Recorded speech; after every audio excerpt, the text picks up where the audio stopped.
Follow అయ్యి transfer చేసిండో ఒకటి. రెండోది ఏందండి మన హెచ్సియు భూములు తాకట్టు పెట్టి 400 ఎకరాల భూములు తాకట్టు పెట్టి 8,000 కోట్లు పట్టుకొచ్చినారు ఐసిఐసిఐ బ్యాంక్ ఒక ప్రైవేట్ మర్చెంటైల్ కంపెనీ నుండి 10,000 కోట్ల రూపాయలు పట్టుకొచ్చారు. ఎంత లంచం ఇచ్చిండ్రండి? క్యాబినెట్ అప్రూవల్ తీసుకున్నారు రేవంత్ రెడ్డి. 140 కోట్ల రూపాయల లంచం ఇవ్వడానికి, కమిషన్ ఇవ్వడానికి, బ్యాంక్ లోన్ తీసుకురావడానికి ఇచ్చిండా? ఆ రకంగా ఏమన్నా కేటీఆర్ గారు చిల్లరతనానికి పాల్పడ్డా, లంచాలు ఇచ్చేందుకు పాల్పడ్డా? ఒక సెక్టర్ని పట్టుకురావడం వల్ల ఒక ఈవెంట్ కండక్ట్ చేయడం వల్ల ఇవాళ ఏంది అందాల పోటీ ఏం మాట్లాడుతూ ఉన్నారు రేవంత్ రెడ్డి గారు?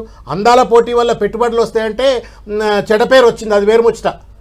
నన్ను వేష్యగా చూసిండ్రు అని చెప్పని మిల్లా మ్యాగీ అన్నది వెళ్ళిపోయింది, అది వేరు ముచ్చట. నువ్వు పెట్టుబడులు తెస్తా అని నువ్వు మిస్ వరల్డ్ కండక్ట్ చేస్తే లెజిటమేట్, మంచిది. పెట్టుబడులు తెస్తా అని చెప్పి అమర్ రాజా బ్యాటరీస్ లాంటి ఒక కంపెనీతో ఆల్రెడీ స్వీకారం చుట్టించి ఇంత పెద్ద పాలసీ డాక్యుమెంట్ తయారు చేసి ఒక సెక్టర్కు స్వీకారం చుడితేనేమో కేటీఆర్ అవినీతి పరుడు అంటాం.